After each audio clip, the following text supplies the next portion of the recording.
Hi buddies, welcome to mini డ్రామాల భాష. This is J. మీరు అలాగే విఎల్ ఫ్యానా అయితే మినీ డ్రామాల భాషతో పాటు డ్రామాల భాషను కూడా సబ్స్క్రైబ్ చేసుకోండి. ఇప్పుడు రండి నీ జతగా ఎపిసోడ్ 13 చూసేద్దాం. ఎపిసోడ్ స్టార్టింగ్ లోనే మో ఇంట్లో ఒంటరిగా కూర్చొని ఫుల్ గా బాధగా తాగుతూ ఉన్నాడు. అక్కడికి ఈ పిల్ల ఏవాన్ వచ్చి తన చేతిలో ఉన్న హ్యాండ్ బ్యాగ్ ని చూపించి ఈ హ్యాండ్ బ్యాగ్ ఎలా ఉందో చెప్పుని అడుగుతాడు. దానికి మో చాలా సీరియస్ గా మనం వచ్చే వారమే ఆ బ్రడ్ కి వెళ్ళిపోదామని చెప్తాడు. దానికి ఏవాన్ ఎందుకు ఇంత త్వరగా మనం మాట్లాడుకుంది వేరు కదా అని చెప్తుంది. దానికి మో చాలా చిరాగ్గా నీకు ఇక్కడ ఉండడం ఇష్టమా లేదా నా బ్రదర్ ని డిస్టర్బ్ చేయడం ఇష్టమా ఇలా మో సడన్ గా అడిగేసరికి ఈ ఏవాన్ కి ఏం చెప్పాలో అస్సలు అర్థం కాకుండా చాలా సైలెంట్ గా అలానే కూర్చునేస్తుంది. అలానే మోని చూసి నువ్వేం చెప్తున్నావో నాకేం అర్థం కావట్లేదని చెప్తుంది. దానికి మో ఊరికే నటించకు, ఓబీ నాకు మొత్తం చెప్పేశాడు, నువ్వు తరచుగా అతనికి కాల్ చేసి డిస్టర్బ్ చేస్తున్నావంటనే. దానికి పిల్ల అయితే ఏంటి నేను అతనికి కాల్ చేస్తున్నానా, అలా ఏం లేదని చెప్పి ఓతగా నటించేస్తూ ఉంది. దానికి మో తన ఫోన్ ని చూపించి మన ఊపి ఏవన్లు బార్లో కలుసుకున్నప్పుడు ఒక ఫోటో తీసి మోకి చూపించాడు. ఆ ఫోటోని ఇప్పుడు ఏవన్ కి చూపిస్తున్నాడు. ఇదే టెక్నికే కదా మన షూయి దగ్గర యూజ్ చేసుంటుంది. మన ఊబి తక్కువ ఏంటి తన టెక్నిక్ నే ఇలా రివర్స్ గా యూజ్ చేశాడు. ఊబి నువ్వు నిజంగా ఇంటెలిజెంట్ రా. మో ఆ ఫోటోని చూపించి మరి దీని సంగతి ఏంటి నడక్క. దానికి పిల్లకి ఏం చెప్పాలో అస్సలు అర్థం కాకుండా ఎలానో అసలు నిజం చెప్పలేదంటూ పైకి మాత్రం చాలా డల్ గా ఫేస్ పెట్టింది. ఇప్పుడు మో ఏవాన్ని చూసి నాకంటూ ఉన్నది ఒకే ఒక తమ్ముడు, నువ్వు అతన్ని అనవసరంగా డిస్టర్బ్ చేయకని చెప్తాడు. మనం నెక్స్ట్ వీక్ ఇక్కడ నుంచి బయలుదేరుతున్నాం. దానికి ఆ పిల్ల నేను రాను అంటే ఏం చేస్తావు. దానికి మో అయితే మనం బ్రేకప్ చేసుకుందామని చెప్తాడు. దీనికి ఏవన్ ఏం చెప్పకుండా మోనే చూస్తూ ఉంది. ఈ సీన్ ఇక్కడే కట్ చేస్తే న్యూ ఇయర్ రోజు మన ఊబి ఒంటరిగా రోడ్లంబట తిరుగుతూ ఉన్నాడు. పాపం ఒంటరిగా ఉన్నాడు. ఇప్పుడు మన ఊబికి ఏవన్ కాల్ చేసి మోత నా గురించి ఏం చెప్పావు. దానికి ఊబి మన నీతో ఏం చెప్పాడు. దానికి ఆ పిల్ల ఎందుకురా నా ఫోటోని తీసి మోకి చూపించావు. దానికి ఊబి మేడం ఐడియా మీదే, మీ ఐడియాని మీకే యూజ్ చేశాను అని మన ఊబి చెప్తాడు. దానికి ఏవన్ నువ్వు చేసింది కూడా మంచిదే అయింది, నేను ఇప్పుడు మీ అన్నకి బ్రేకప్ చెప్పేశాను, సో ఇప్పుడు నాకు ఎవరి డిస్టర్బెన్స్ లేదు, షూయితో నేను ఫ్రీగా డేట్ చేయొచ్చు. దానికి ఓబి నువ్వు ఏదైనా చేసుకో అని చెప్పేసి చాలా కోపంగా ఆ కాల్ ని కట్ చేసేస్తాడు. ఇక్కడ షూయి ఇంట్లో వాళ్ళ ముగ్గురు కలిసి ఒక రోజు వాళ్ళ కోరికల్ని రాసి ఒక చెట్టు కింద దాచారు కదా. ఆ బాక్స్ ని ఇప్పుడు తీసి మన షూయి మళ్ళీ ఏదో అందులో రాసి అలానే పూర్తి చేస్తాడు. ఈ సీన్ ఇక్కడే కట్ చేస్తే నెక్స్ట్ డే మన షూయిని ఏవాన్ మళ్ళీ ఒక రెస్టారెంట్ కి పిలిచింది. ఈ ఏవాన్ పటికి ఏవాన్ వాగుతూనే ఉంది కానీ మన షూయి అస్సలు ఇంట్రెస్ట్ లేకుండా ఏదో కూర్చొని చూస్తూ ఉన్నాడు. ఈ పిల్ల ఎంత ట్రై చేస్తున్నా గానీ మన షూయి అస్సలు ఇంట్రెస్ట్ పెట్టి వినట్లేదు. ఇప్పుడు షూయి ఆ పిల్లని చూసి నువ్వు ఎప్పుడు బయలుదేరుతున్నావు అని అడిగేస్తాడు. దానికి ఆ పిల్ల నేనెప్పుడు బయలుదేరుతానన్న విషయాన్ని అడుగుతూ ఉంటావు. అలా ఏం లేదు, నీకు స్కూల్ ఉంటుంది, నీకు స్టడీస్ ఉంటుంది కదా, అందుకే అడుగుతున్నాను. దానికి పిల్ల మళ్ళీ నా గురించి ఊబి నీతో ఏదైనా చెప్పాడా. ఊబి ఏం చెప్పినా నువ్వు అస్సలు నమ్మకు. దానికి షూయి ఊబి ఆ రోజు నుంచి ఈ రోజు దాకా నాతో ఒక్క మాట కూడా మాట్లాడలేదు, ముఖ్యంగా నీ గురించి నాకు అసలు ఏం చెప్పలేదు అని మన షూయి చాలా కోపంగా చెప్తాడు. ఇప్పుడు ఆ పిల్ల మన షూయిని చూసి నేను నిజంగానే ఊబిని లవ్ చేయట్లేదని చెప్తుంది. దానికి షూయి నువ్వు అతన్ని లవ్ చేస్తే ఏంటి లవ్ చేయకపోతే ఏంటి అది నాకు అక్కర్లేదు. దానికి పిల్ల ఫుల్ టెన్షన్ అయిపోయి షూయి ఎందుకు షూయి ఇలా మాట్లాడుతున్నావు, నీకేమైంది. దానికి షూయి ముందున్న షూయి వేరు ఇప్పుడున్న షూయి వేరు, ముందున్న షూయికి నీ మీద కాస్త ఫీలింగ్స్ ఉన్నాయి కానీ ఇప్పుడున్న షూయికి అలాంటి ఫీలింగ్స్ అస్సలేం లేవు. దీని వినగానే ఏవన్ మొహం చూడాలే ఒక్కసారిగా డల్ గా మారిపోతుంది. అలానే లేచి ఒంటరిగా నడుస్తూ వెళ్తూ ఉంది. అలానే తన చేతితో ఒక ఫోటో ఉంది. ఇందాకే మన షూయి ఏవన్లు తీసుకున్న ఫోటో. ఈ ఫోటో ఎందుకు తీసుకున్నారంటే ఇందాకేం జరిగిందంటే ఇప్పుడు షూయి ఏవన్ దగ్గర ముందు నేను నిన్ను ప్రేమించుండొచ్చు కానీ ఇప్పుడు ఆ ప్రేమ నీ మీద లేదు. దీని వినగానే ఈ పిల్ల అయితే వెక్కి వెక్కి ఏడుస్తూ ఉంది. అలానే షూయిని చూసి షూయి అట్లీస్ట్ నేను ఇక్కడ నుంచి వెళ్ళిపోయే ముందైనా మనమిద్దరం కలిసి ఒక్క ఫోటో తీసుకుందామని చెప్పి అప్పుడు తీసుకున్నదే ఈ ఫోటో. అలానే మో చెప్పినట్టు వీరిద్దరూ కలిసి చైనా నుంచి అబ్రాడ్ కి బయలుదేరుతారు. ఈ సీన్ ఇక్కడే కట్ చేస్తే ఇప్పుడు మన షూయి మన ఊబి షూయులు ఇద్దరు కలిసి ఒక రూమ్ లో ఉన్నారు కదా. ఆ రూమ్ కి వచ్చి తన థింగ్స్ ఏవో తీసుకుంటూ ఉన్నాడు. అక్కడ మన ఊబి బ్యాగ్ ఉంది. ఆ బ్యాగ్ లో మన షూయి లాగే ఒక స్టాచ్యూ ఉంది. ఆ స్టాచ్యూని చూడగానే మన షూయికి ఏదో అర్థమవుతూ ఉంది. చిన్నప్పుడు ఒకసారి మన షూయి వాళ్ళ నాన్న ఊబీ ఫోటోని 2 కాపీస్గా తీసుకుంటాడు. దాన్ని చూసి షూయి, ఎందుకు నాన్న 2 ఫొటోస్గా తీసుకున్నావు? దానికి షూయి వాళ్ళ నాన్న, మీ అమ్మ నిన్ను చూసి చాలా కాలం అవుతుందంటారా, నీ మీద బెంగ పెట్టుకుంది, నిన్ను చూడాలనుకుంటుంది, మీ అమ్మ కోసమే ఇంకో ప్రింట్ అని చెప్తాడు. దానికి చిన్న షూయి చాలా కోపంగా, అమ్మదే నన్ను వద్దనుకుని వెళ్ళిపోయింది కదా, ఇక నా ఫోటో తనకెందుకు, ఇలా ఏడుస్తూ నాన్నతో ఫుల్ గా గొడవేసుకుంటాడు. ఆ ఫోటోలో మన షూయి ఎలా ఉన్నాడో ఈ స్టాచ్యూ కూడా అచ్చం అలానే ఉంది. సో మన షూయికి ఈ స్టాచ్యూ తినదే అని అర్థమవుతుంది. ఒకరోజు మన ఊబి కూడా మన షూయి దగ్గర ఆ స్టాచ్యూ గురించి మన షూయికి చెప్పుంటాడు. ఈ స్టాచ్యూ అంటే నాకెందుకు ఇష్టం అంటే, ఈ స్టాచ్యూనే మా అమ్మ చివరిసారిగా చేసిన స్టాచ్యూ. అది మాత్రమే కాదు, ఈ స్టాచ్యూ అచ్చం నీలానే ఉంటుంది. ఇవన్నీ ఇప్పుడు మన షూయి గుర్తు తెచ్చుకొని నేరుగా షూయి వాళ్ళ అమ్మ దగ్గరికి ఈ స్టాచ్యూని తీసుకెళ్తాడు. షూయిని చూడగానే అమ్మకి అంత సంతోషంగా ఉంది. షూయి రానా నా లోపలికి, నిన్ను చూస్తుంటే చాలా సంతోషంగా ఉంది, ఏదైనా తిన్నావా, ఉండు నీకేదైనా వండి తీసుకొస్తాను అని చెప్తుంది. దానికి షూయి, ఏం అక్కర్లేదు నేను తినేసి వచ్చాను, ఇలా చెప్పేసి తన బ్యాగ్ లో నుంచి ఆ స్టాచ్యూని తీసి టేబుల్ మీద పెడతాడు. ఇలా పెట్టగానే షూయి వాళ్ళమ్మ ఫేస్ ఒక్కసారిగా మారిపోతుంది.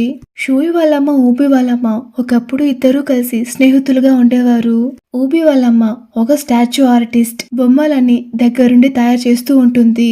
ఆ టైంలో షూయి వాళ్ళమ్మ ఒక సింగర్. ఇద్దరూ కలిసి మాట్లాడుతూ ఉంటే అప్పుడు షూయి వాళ్ళమ్మ ఊబి వాళ్ళమ్మ చేసిన వర్క్స్ అన్నిటిని చూసి అంత ఆశ్చర్యంగా చూస్తూ ఉంది. దానికి ఊబి వాళ్ళమ్మ, మీకు నా వర్క్స్ అంతగా నచ్చాయా, కావాలంటే మీరు ఇందులో ఏదో ఒకటి తీసుకోండి అని చెప్తుంది. దానికి షూయి వాళ్ళమ్మ, మీరు నిజంగానే నాకు ఏదైనా ఇవ్వాలి అనుకుంటే ఈ ఫోటోలో ఉన్నది నా కొడుకు, ఇలాంటిదే ఒక స్కల్ప్చర్ ని నాకు చేసిస్తారా అని మన షూయి వాళ్ళమ్మ హుబి వాళ్ళమ్మకు చెప్తుంది. ఇలా చెప్తే హుబి వాళ్ళమ్మ చేసిందే ఈ బొమ్మ. ఈ బొమ్మే తన చివరి వర్క్ కూడా అయి ఉంటుంది. ఇదంతా షూయి వాళ్ళమ్మ షూయికి చెప్పగానే మన షూయికి పిచ్చ కోపం వచ్చి, అయితే ఊబి వాళ్ళమ్మ చనిపోక ముందు చివరిగా చేసిన బొమ్మ తన హస్బెండ్ రెండో పిల్లం కొడుకుదా, వినడానికి చాలా అసహ్యంగా ఉంది. దానికి షూయి వాళ్ళమ్మ, షూయి నువ్వు చాలా తప్పుగా అనుకుంటున్నావురా, నిజంగా ఇది తన లాస్ట్ వర్క్ అని నాకు తెలీదు. అప్పట్లో మేమిద్దరం మంచి స్నేహితులుగానే ఉన్నాం, ఎలాంటి దురుద్వేషంతోనూ నేను తనతో స్నేహం చేయలేదు. ఇలా తను సడన్ గా చనిపోతుందని నేను అస్సలు ఎక్స్పెక్ట్ చేయలేదురా. దానికి షూయి, ఇది ఊబికి తెలిస్తే తను ఎలా ఫీల్ అవుతాడు ఒక్కసారి ఆలోచించారా. దానికి షూయి వాళ్ళమ్మ, ఈ విషయాన్ని దయచేసి ఊబికి మాత్రం చెప్పకు, ఒకవేళ ఈ విషయం గనుక ఊబికి తెలిసిందే అనుకో, వాళ్ళమ్మ చనిపోవడానికి కారణం నేనే అనుకుంటాడు, ప్లీజ్ చెప్పకు అంటూ షూయి వాళ్ళమ్మ షూయిని తెగ బ్రతిమలాడుతూ ఉంది. దానికి షూయి, మీరేం తప్పు చేయకపోతే ఇలా ఎందుకు బ్రతిమలాడతారు. దానికి షూయి వాళ్ళమ్మ, షూయి నేను నిజంగా ఏం తప్పు చేయలేదు, కానీ ఈ నిజం తెలిస్తే ఊబి నన్ను తప్పుగా అర్థం చేసుకుంటాడ్రా, అందుకనే నేను చెప్పొద్దు అంటున్నాను. సరే అని చెప్పేసి మన షూయి కూడా చాలా కోపంగా అక్కడి నుంచి వచ్చేస్తాడు. ఈ సీన్ ఇక్కడ కట్ చేస్తే న్యూ ఇయర్ కదా, ఫ్యామిలీ అంతా కలిసి సెలబ్రేట్ చేస్తూ కలిసి తింటూ ఉన్నారు. ఇప్పుడు మన షూయికి ఊబి గుర్తుకొచ్చేస్తాడు. నేను ఇక్కడ ఫ్యామిలీతో కలిసి తింటున్నాను, కానీ అక్కడ ఊబికి వాళ్ళ నాన్న అబ్రాడ్ లో ఉన్నాడు, తను ఒంటరిగా ఉంటాడేమో అని మన షూయి ఊబి కోసం కొంచెం ఫుడ్ తీసుకొని అక్కడి నుంచి వెళ్తాడు. ఇక్కడ మన ఊబిన రూమ్ అంతా చెత్త చెత్తగా ఉంది, ఎలా వేసింది అలానే ఉంది, చాలా డల్ గా ఫీల్ అవుతూ మన ఊబి కూర్చో ఉన్నాడు. ఇప్పుడు ఊబి డోర్ ని ఎవరో తడుతూ ఉన్నారు. ఎవరు అని మన ఊబి అడిగినా అట్ సైడ్ నుంచి ఎటువంటి సౌండ్స్ లేదు. సరే అని మన ఊబినే వెళ్లి డోర్ ఓపెన్ చేసి చూస్తే అక్కడ ఉన్నది మన షూయి. షూయిని చూడగానే మన ఊబికి అంత సంతోషంగా ఉంది. అయినా గాని ఇద్దరు ఏం మాట్లాడకుండా ఒకరినొకరు చూసుకుంటూ ఉన్నారు. అరే ఏదొకటి మాట్లాడుకోండిరా, మీ మనసులో ఉన్న బాధ ఏదొకటి చెప్పుకోండి అనేలాగా ఉంది. ఇప్పుడు షూయి ఊబిని చూసి లైట్ గా స్మైల్ చేస్తాడు. ఇంకేముంది, మన ఊబి వెంటనే వెళ్ళి షూయిని గట్టిగా హక్ చేసుకుని ఏడ్చేస్తాడు. ఇప్పుడు ఊబి షూయిని చూసి, ఆ ఏవన్ పిల్ల చెప్పిందంతా నువ్వు ఎక్కడ నమ్మేసావేమో అనుకున్నాన్రా, ఎలానో తన మాయ మాటలకి నువ్వు పడిపోలేదురా, అదే నాకు చాలా సంతోషంగా ఉందని. ఇప్పుడు ఇద్దరు కలిసి తినడానికి కూర్చుంటారు. దాన్ని చూసి ఊబి, ఏంట్రా ఇది అడగ్గా దానికి షూయి, నీకోసమేరా ఫుడ్ తీసుకొచ్చాను, నువ్వు ఒంటరిగా ఉంటావు కదా, అందుకని నీకు కూడా తినడానికి ఫుడ్ తీసుకొచ్చాను అని మన షూయి చెప్తాడు. దానికి ఊబి షూయి దగ్గరకొచ్చి, అయితే ఈ ఫెస్టివల్ ని నువ్వు నాతో సెలబ్రేట్ చేసుకుందామని ఇక్కడికి వచ్చావా? దానికి షూ అయితే అలా ఏం లేదే అని మాట మార్చేస్తాడు. అయినా గాని ఊబి వదలకుండా మన షూయి ఫేస్ ని పట్టుకొని, ఏరా ఈ ఒక్క రోజైనా నా కోసం మంచిగా మాట్లాడొచ్చు కదా. దానికి షూయి కూడా సరేరా ఒప్పుకుంటాను. ఈ రోజు నుంచి మన పెళ్లిళ్ళు అయ్యేదాకా మనం ఈ ఫెస్టివల్ ని కలిసి సెలబ్రేట్ చేసుకుందాం.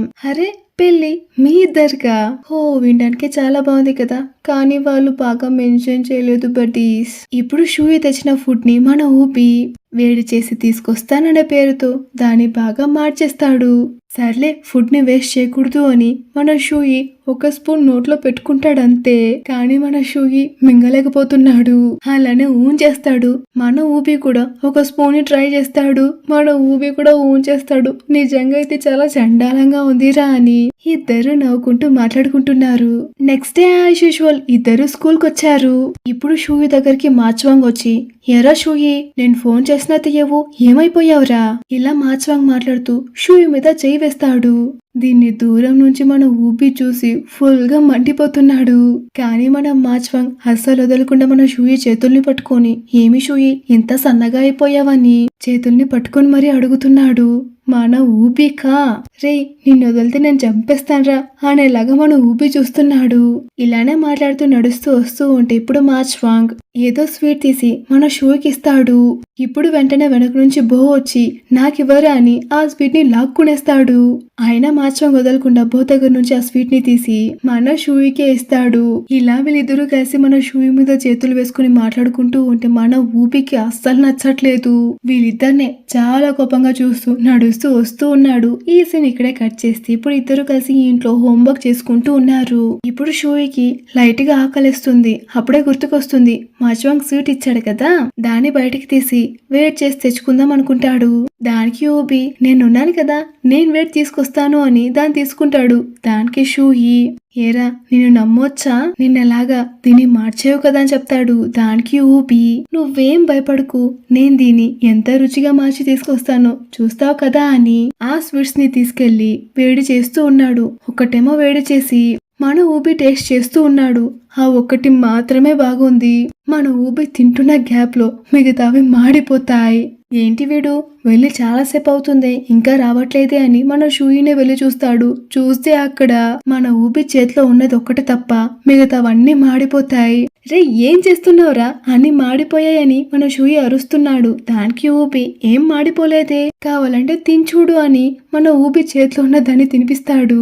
రే మాడిపోయిందిరా అని చెప్తాడు. దానికి ఊబి అలా ఏం లేదురా, వాళ్ళు ఇచ్చినప్పుడు ఈ టేస్ట్ బాగాలేదు, ఇప్పుడు మనం వెయిట్ చేశాక ఆ టేస్ట్ ఇంకా దరిద్రంగా మారిపోయిందని చెప్పి మన ఊబి తెగ కవరింగ్ చేస్తున్నాడు. ఈ సీన్ ఇక్కడ కట్ చేస్తే ఇక్కడ స్కూల్లో మార్చ్వాంగ్ బో దగ్గర నాకు హెల్ప్ చేసి పెట్టాలరా అని రిక్వెస్ట్ చేస్తూ ఉన్నాడు. నేనా నీకేం హెల్ప్ చెయ్యాలి? అది కాదురా, ఆ తైవానీస్ పిల్ల నేను ఎంత వద్దంటున్నా నా వెంటే పడుతూ ఉంది. నాకు ఆ పిల్ల అంటే అస్సలు ఇష్టం లేదురా ఇలా మార్చ్వాంగ్ చెప్తుంటే మన బోకి చాలా కోపంగా ఉంది. ఎందుకంటే బోకి ఆ పిల్ల అంటే ఇష్టం. మళ్ళీ మార్చ్వాంగ్ బోని చూసి నాకు గర్ల్ ఫ్రెండ్ ఉందని చెప్తే తన వెంట పడ్డం మానేస్తుంది కదా, నాకుదా గర్ల్ ఫ్రెండ్ లేదు కదా, సో నువ్వేం చేస్తావు అంటే ఒక అమ్మాయిలాగా డ్రెస్ చేసుకొని నా గర్ల్ ఫ్రెండ్ గా నటిస్తావా? దాని వినగానే మన బోకైతే పిచ్చ షాక్ అవుతుంది. ఏంటి నేను ఒక అమ్మాయిగానా? ఓరే నేను నీకు ఎలా కనిపిస్తున్నాను? ప్లీజ్ రా ఈ హెల్ప్ మాత్రం నాకు చేసి పెట్టరా. తైవానీస్ పిల్లను మన బో ట్రై చేసుకోవచ్చని ఎలానో అమ్మాయిలాగా డ్రెస్ చేసుకోవడానికి మన బో ఒప్పుకుంటాడు. నిజంగా చెప్పాలంటే మన బో ఆ అమ్మాయి కంటే చాలా అందంగా ఉన్నాడు, అంత క్యూట్ గా ఉన్నాడు. ఇది మన బోనేనా అనేలాగున్నాడు. ఇప్పుడు మన బోని ఒక రెస్టారెంట్ కి తన గర్ల్ ఫ్రెండ్ లాగా మార్చ్వాంగ్ పిలుచుకొస్తున్నాడు. అక్కడికి తైవానీస్ పిల్ల కూడా వస్తుంది. ఇప్పుడు ఆ తైవానీస్ పిల్లని చూసి మన మార్చ్వాంగ్ తినే నా గర్ల్ ఫ్రెండ్ అని ఇంట్రడ్యూస్ చేస్తాడు. దీని వినగానే ఈ తైవానీస్ పిల్లకైతే పిచ్చ షాక్ అవుతుంది. ఈ సీన్ తో ఈ ఎపిసోడ్ ఇక్కడికే ముగుస్తుంది. ఈ ఎపిసోడ్ మీకు ఎలా అనిపించింది? నచ్చితే like, share, comment and subscribe చేసి పక్కనే ఉన్న బెల్ సింబల్ ని ట్యాప్ చేయండి. అప్పుడే నేను నెక్స్ట్ పెట్టే వీడియోకి మీకు నోటిఫికేషన్ వస్తుంది. అండ్ నేను మీ అందరినీ ఇంకో మంచి ఎపిసోడ్ లో కలుసుకుంటాను. Until then this is J signing of.